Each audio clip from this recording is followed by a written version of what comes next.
All right. Oh man, this is perfect. This is perfect. What better than the Nas beat? You know what I mean? To do this uh, momentous occasion that we call TalkGeechi, and I'm your boy Geechi Dan, the best rapper in the A, the best. Seriously.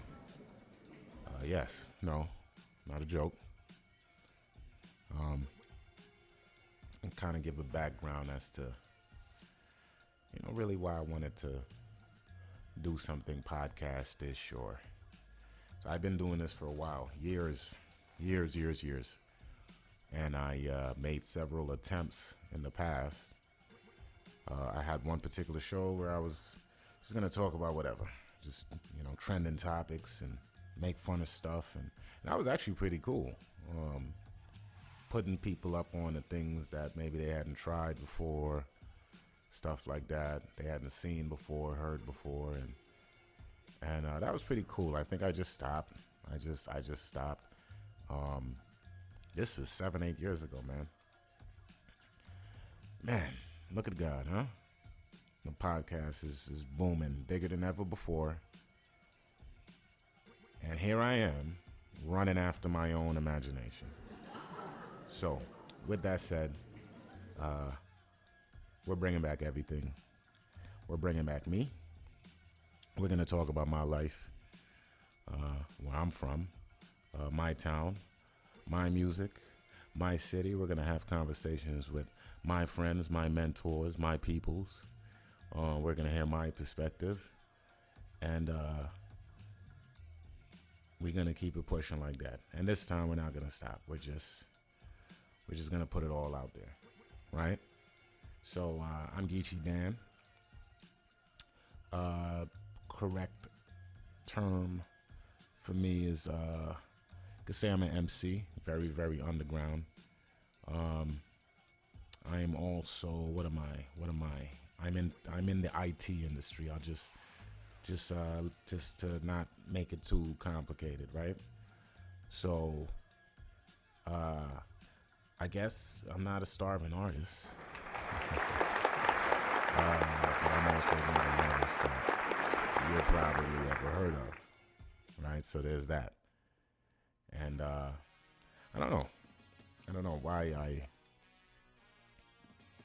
I just never pushed this rap thing, man, just as hard as I should, This is the competition, maybe, or just the game in general.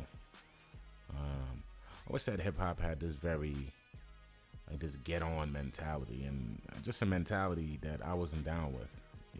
Like if I want to rhyme, I'm gonna figure out my own unique way of stepping into the game. And I feel like at the time when I was really doing my thing, really nice with the pen and all of that good stuff, I had a lot of people telling me, do it this way. This is how they do it.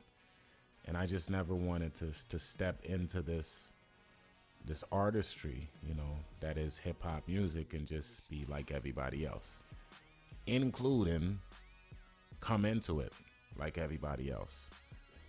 Because ultimately you find yourself at that same exit door and or entrance door as everybody else, and it's a dangerous thing, man. It's a dangerous thing,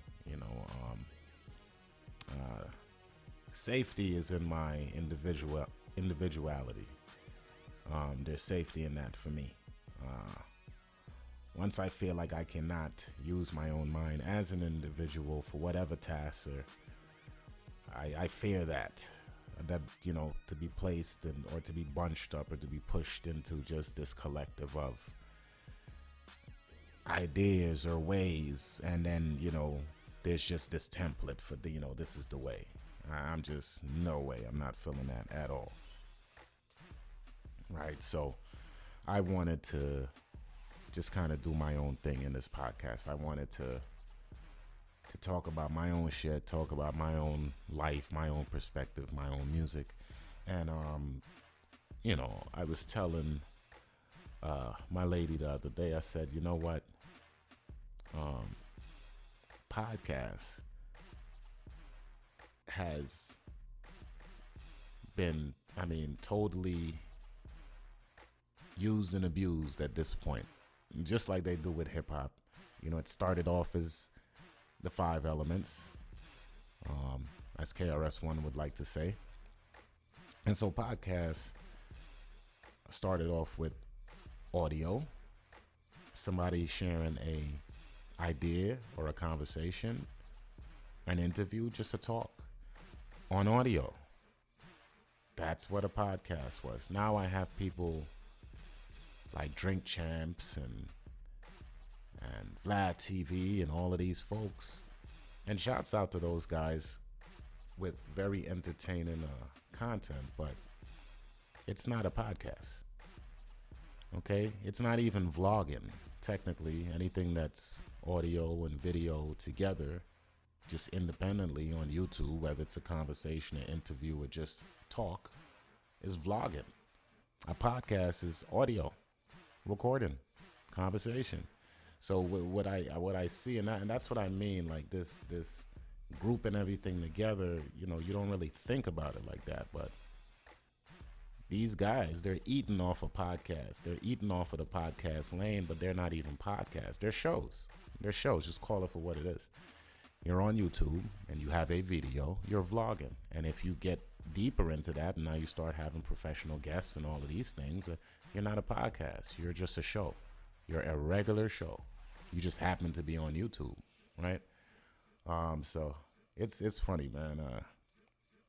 People all the yo, man, it's so much slick-ish and slickery and fuckery and and I peep it all. But forget all of that. I went to go see Wrath of Man the other day with my shorty. That was pretty dope. Jason Statham, the freaking man, dude, like the man.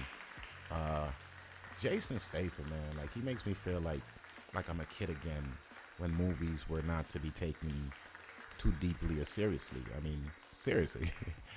you just went to them for the action, and that the action hero, he was about to kick some butt, and it wasn't no subliminal or hey, let's throw this gay guy in, see what you think about that. Let's throw the interracial couple in. Let's get that black girl in there. Wasn't none of that stuff. It's just a friggin' movie. The good guy wins in the end. Hooray. Now it's so freaking complicated. I leave the movies mad as hell. It's too much, too much BS I'm seeing, like trying to be pumped and get me to switch my opinion on. They damn near trying to get you to convert religions when you go see a movie. Like, damn, can I just see some action and the good guy wins in the end? Hooray. What the fuck? But no, Jason Statham, man, shouts out to you, bro. Like, I love your action joints. I saw Homefront at home. I actually went to the movies to go see Wrath of Man. I'm that guy. I go to the movies to see a movie. But Homefront, I didn't see. I saw that at home. I didn't like that much as Wrath of Man. Shouts out to you, though. Jason, man, keep doing your thing. That reminds me, Army of the Dead. I don't know if anybody's seen that movie. I guess on Netflix. And again, I'm not this big movie fan either. Like I said, it's just rare to find movies that are just action-packed, good storyline, plot, no subliminals, no trying to change my spirit or my being. Just want to see a damn movie. You don't find those too often all the time. So Army of the Dead was definitely, thoroughly enjoyed that movie from beginning to end. Good storyline, good twists, good plot, everything. Plus, I like a good zombie movie. That was pretty cool. That was this weekend, and I had time to catch up on Drink Champs and don't get me wrong. Like I said, I love these shows. I love these other shows. They're not podcasts though. I caught up at Drink Champs, and Timberland and Swiss Beats were on there, and Nori on there, and just enjoy kind of hearing them talk about how far this whole versus thing kind of went for the both of them. You know, very very interesting, those brothers, to just see how far things went. And you know, I really think like my favorite verses so far, Jeezy and Gucci. That was priceless. Like that was super dope. Rapping for Atlanta, you know, that's where we out of. We coming from Atlanta, so I think, you know, understanding their whole beef, and just, you know, they both ended up as kind of like the voice of the city in a sense anyway. So I think, you know, it was inevitable for them to just squash the shit. I don't care. Well, I do. You know, there's lives on both sides, and you know, like it, man. It was just good to see. It made me feel like, yo, no matter what we go through as artists here in Atlanta, we could squash that shit. That shit was freaking beautiful. And then the tension, you know, a lot of people were like, oh, you know, I'm like, man, those dudes ain't gonna do nothing to mess up their careers. Like, trust, on national live TV, like, yeah, them dudes is wild, but on the streets, you know, the cameras are gone. You know what I mean? Like, in your home, and, or, you know, wherever you at, you know, speaking your piece, you know, like the cameras ain't there, but the cameras in front of you, man, these guys have amassed millions. I think that was like a knock to their own intelligence. Like, those brothers are smart, man. They ain't gonna mess up their own shit for the sake of them trying to show out for nobody on TV. I already knew that. But me, I looked at it like, shit, I like the tension. I like the tension. The tension kind of was what really kept me there. The tension is what kept you on either side at some point. Sometimes I was feeling Gucci more. Sometimes I was feeling Jeezy more. Sometimes I was just feeling both of them equally. Sometimes I didn't want to hear from neither of them. You know what I mean? Because I was just mad at the beef, and you know, I just felt we could be in a better place just as artists. Like, this shit is about music, yo. Like, what the fuck? You know what I mean? Like, what are we beefing about? But, you know, I understand. I get it. It gets deeper. I get it. But that was probably my favorite one. I like DMX with Snoop too. That one, you know, DMX was that dude, man. I think I might have a whole episode just where I'm just talking about DMX, because I want to. Like, I never really, I sat back when he passed, and I just saw everybody giving their flowers, but nobody really like got into how that man's music really influenced them, and like at what point, and you know, what it maybe did for them as an artist. You know what I mean? Like DMX inspired many artists, especially the most creative. You know what I mean? He was one of the most creative artists. We don't talk, like, he was very creative. Who, you know, like getting on the mic, doing 2 voices, 3 voices sometimes, and just the aggression, the delivery is that crazy.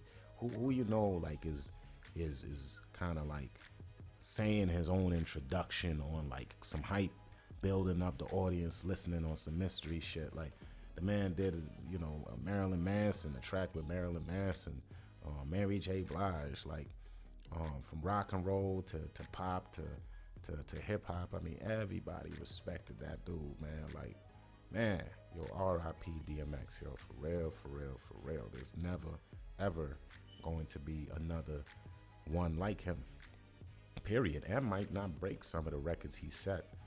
You know, one thing else, though, I saw this YouTube, and I mess with Snoop Dogg, man, love Snoop Dogg, but I heard Snoop Dogg saying, like, DMX was, like, you know, it was the birth of Tupac, and I just rolled my eyes at that bullshit, because, you know, hey, even some of our favorite artists, right, they say some bullshit, so I thought that was bullshit. Like, DMX was his own shit.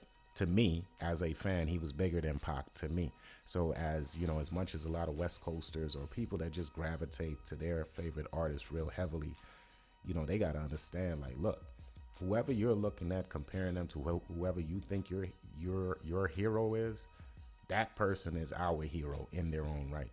So DMX was not one of many, no one. He wasn't a rebirth of Tupac. He was no rebirth of Biggie or none of that nonsense. He was his own person. And honestly, in certain lanes, he was better than them. Okay, so that's the big flowers I'd like to give to him. He's up there with Biggie and Tupac. Then there's DMX. Then there was X. You know what I mean? Like, don't. He was his own artist. He had his own style. He was totally different from both of those dudes. He had a totally different message from both of those dudes. You know what I mean? So I just wanted to clear that up. And I did leave a comment. You might see me on there popping back like, nope, DMX was his own. DMX was one of a kind. DMX, not no rebirth or no Tupac. That really bothered me with that comment. You know, we be holding like, and then half of these folks weren't even around the time when Biggie and Tupac were around. I was in the middle of all of that. I was in Brooklyn at the time, and I got to experience that whole Biggie and Tupac beef when Biggie was alive. And I was in Brooklyn when Biggie died, and I was in Brooklyn when Tupac died.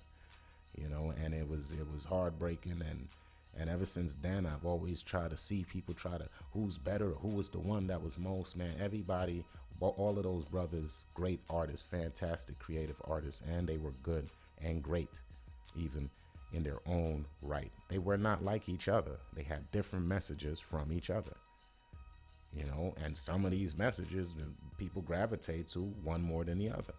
You know, as a fan, you just got to respect that, you know. That's all I wanted to say about that. Just that kind of annoyed me, you know, watching YouTube. And oh man, I saw, man, watching YouTube, speaking of it, I saw Fat Joe and NPR Mini Dust, man. That was pretty freaking dope. Like, Fat Joe looked fresh out there. Like, he really looked like he knew what he was doing. I'm sure he did, you know. Dude's a professional, got mad hits under his belt, but that was pretty fun to watch him kind of still in his element. And I mean, he was on point with his verses and delivery, and that just felt good to watch, man. Big fan of Fat Joe from back in the day and now.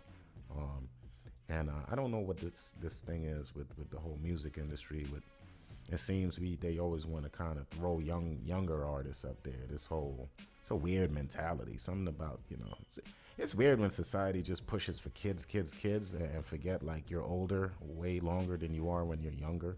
We seem to have this infatuation with pushing children who really need more direction and more guidance and more support. And we're like caught up in like pushing the whole hip hop game on them versus the veterans who have been here, need the love, you know, need the fans, still have great artistry. We kind of just push them to the side, you know. So when I see guys like Fat Joe still on stage, you know, even if it's online, you know, doing his thing, I mean, he was killing it, man. Like, shit made me feel real good. Like, okay, hip hop is still good. We just need the older folks standing out there holding the throne, you know, holding the crown, you know. And that was great to see. Fat Joe, oh man, shouts out to you, man. Shouts out to you. You know, the thing with the older MCs too, I almost feel like older MCs, like I say we, no one knows who I am, right? But older MCs should definitely like bum rush the radio. Seriously, like, it's so sad to see like major stations and no consideration for just these guys are still out here doing their music. No radio. It seems like it's just a catch up for younger folks. Catch up to play what the younger folks are doing, and it's very weird. In my opinion, it's very weird. But it also, you're dissecting you're dissecting hip hop and like tossing the meat and potatoes, though, in a sense, because I would say 60 to 70% of the artists that I used to listen to when I was younger still make music now, and they're still even doper than ever.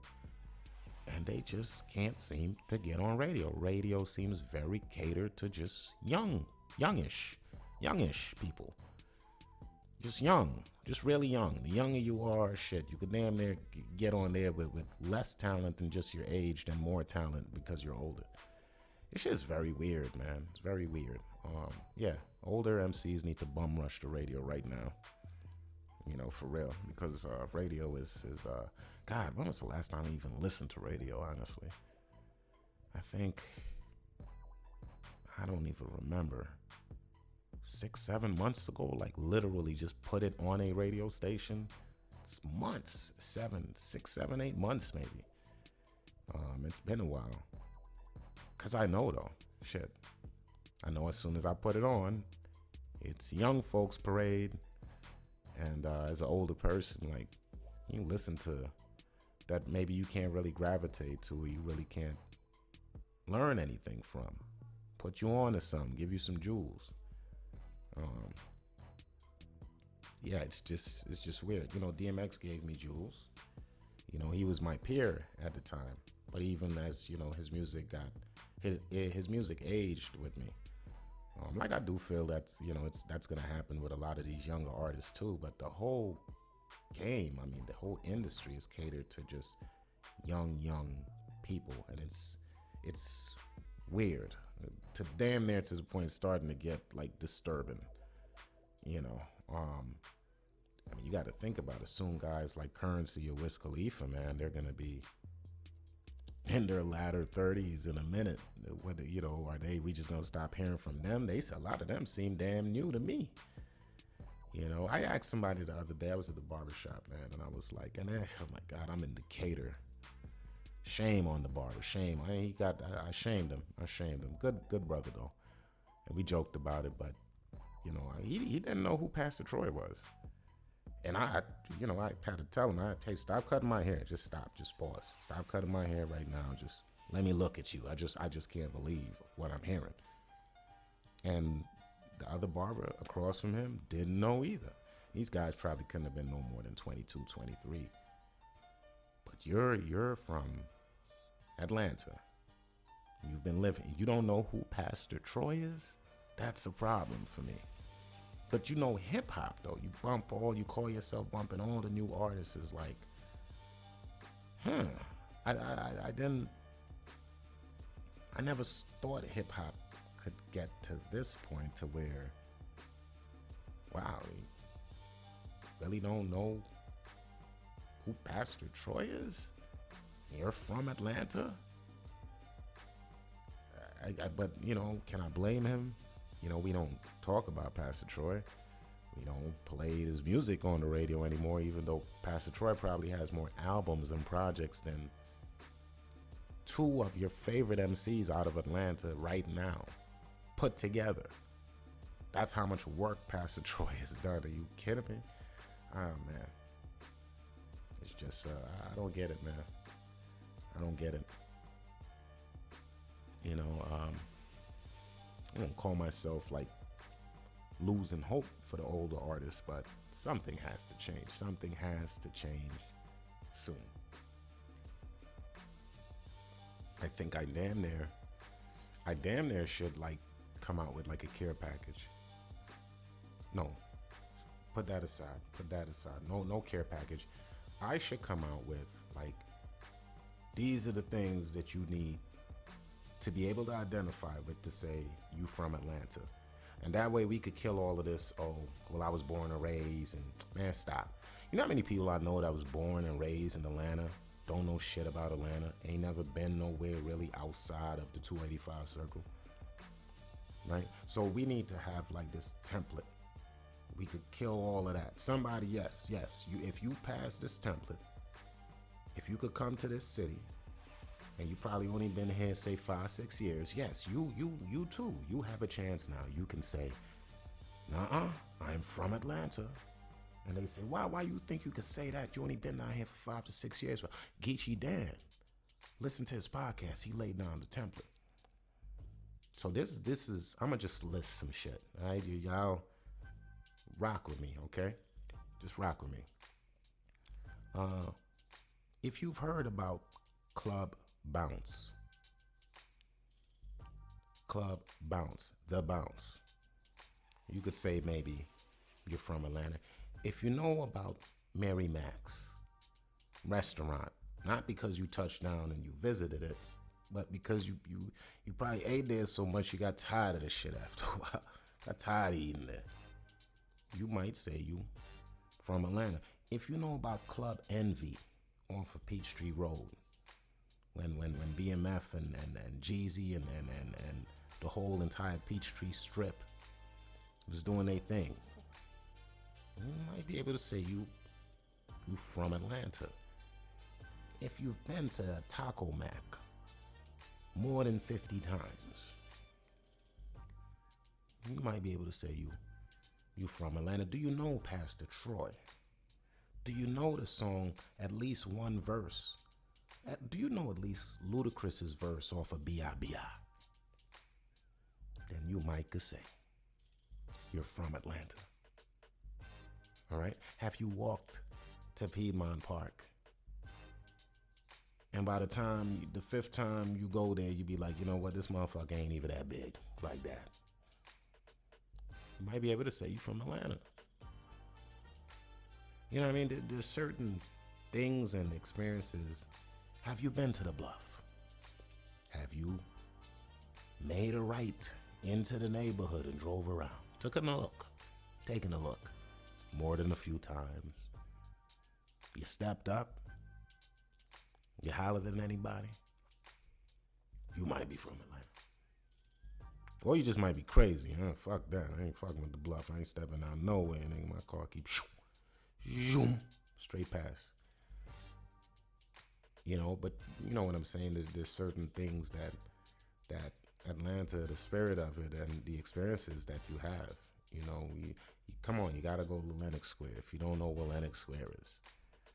You know, Lenox Square Mall, that's one of the first places you gotta stop at. Yes, let's take away all the stigmas people put on it. But I don't care, I'm from Atlanta. It's our mall. And they can put whatever stigmas, holler at me, I'll tell you the real deal about that mall. That's the mall I used to go to when, you know, you want to see the baddest shorties. I'm talking about the baddest of the baddest. As a teenager, you go ahead, pulling up the Lenox Mall. And it's still like that. You know, cue to the Lenox Mall security guard, like, damn, we need to hire 2 more people now. You know, there's a bunch of young folks about to pull up. But that's where you went. Peachtree Road is nothing like it used to be back in 2006, 7, 8. Nothing. 2005. Nothing. Nothing like it. You know, so much has changed. And, you know, I want folks to understand, like, Atlanta does have its own identity. So many people have taken it. It almost seems like sometimes they don't, because everybody's just Atlanta. So you don't really have a reference point. You know? You gotta, come on now. You gotta know Atlanta. If you're from Atlanta, you need to know your rappers. You need to know your artists. You need to know some of your folks. You know what I mean? You gotta know, at least be familiar with Ghetto Mafia.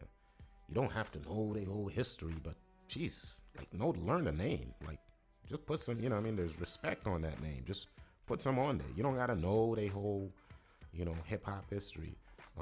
What's it called? Adam Shame.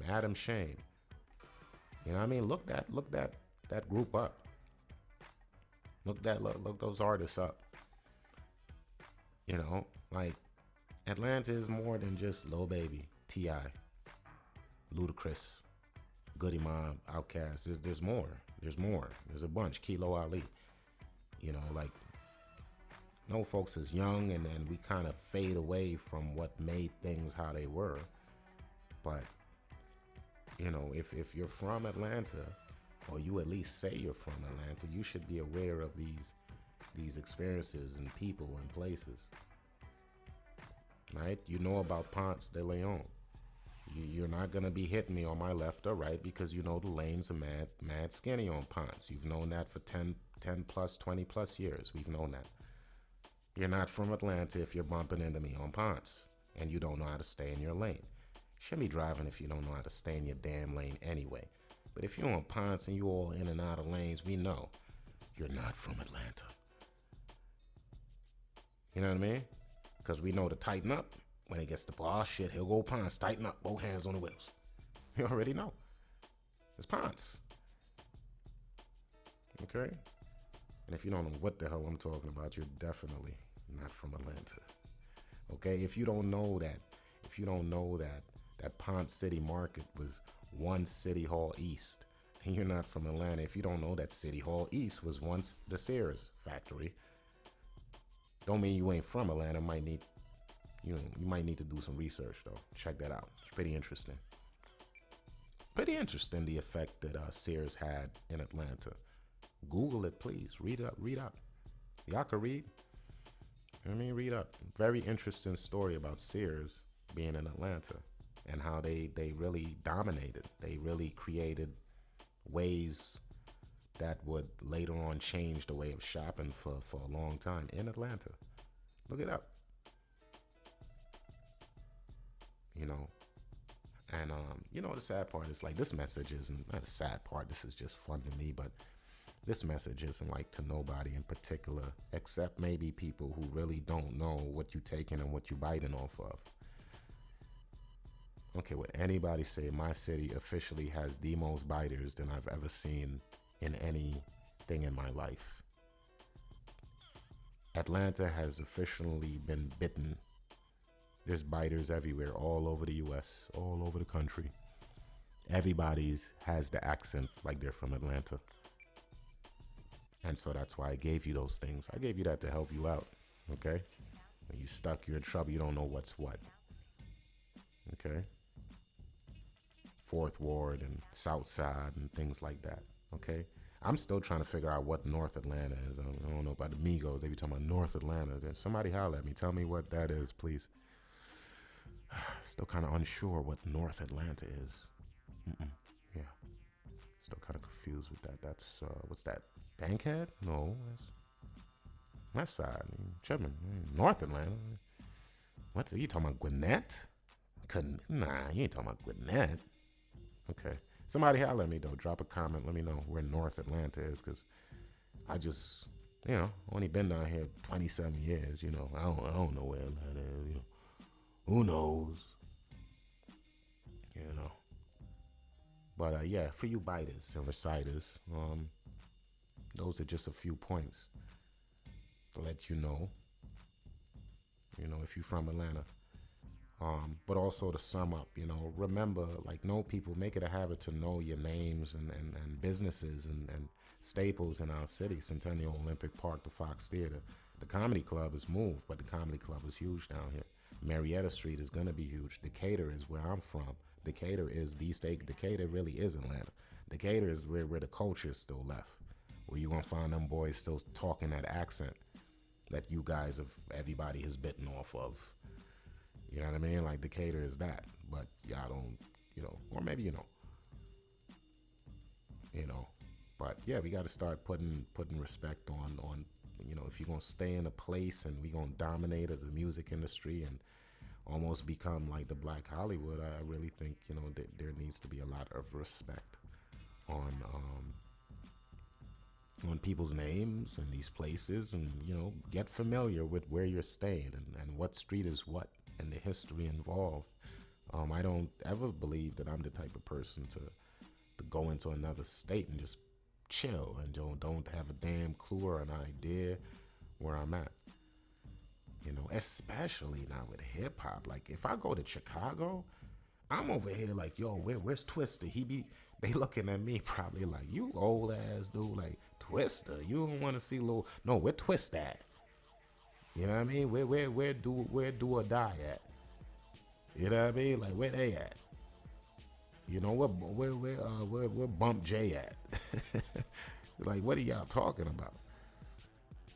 You know what I mean? Where's my man that used to rap with Kanye? He had a real deep voice. L something G, LSG, LRG or something. Where he at? You talking about? These are the staples that when I look over at another state, I'm like, nah, those are the folks that took the culture and did something and transformed this. This is who I need to remember. Okay. I kind of almost could hear my barber in my head like, man, I get it. I'm sorry I didn't know who Pastor Troy is. But I told you later on I was going to speak on this. But nah, man, that brother's doing a good thing. What's his shop? Gotta get a name in his shop later, man. Y'all could pull up on him and check him out. He might not know who Pastor Troy is, but he could cut the hell out of some hair. All right, I'm gonna give him that. So I think I summed it up, man. Like, this is eventually too, within this podcast, we just gonna kick back, have good conversations, rep Atlanta, talk about music. But I'm also into cryptocurrency, so I want to add that there. And yes, very deeply, very informative. Could put you on to some things. So this is exciting for me. And for right now, I just want you guys to tune in. Just pull up, man. We got some t-shirts, we got some merch we working on. We just gonna give all of that shit away for free. We don't want none but your ears, man. So hopefully you guys are tuned in. Check me out, marinate on the shit I'm talking about. But keep in mind, I'm an artist. I'm sensitive about my shit. I'm always remind you guys, man, I'm an artist. At the end of the podcast, I'm always play something new and different for you guys. So just take it in, enjoy, come back with me, let's laugh, let's chill some more, let's ride out to work, let's ride from work, and let's talk Geechi. Peace.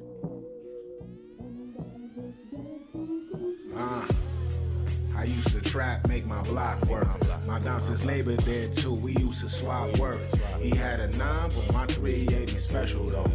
Figured out they shared rounds and we got extra close. Trying to squeeze this 100 out of zip professional. Eyeball a 7-roll, so young and impressionable. Mama said them friends you got gon' be the end of you. Cause I was dipping with my dogs like a kennel. To even face yourself, look at who mirror you. Sometimes being alone give you a clearer view. There's some money on these streets, but I swear to you, it's even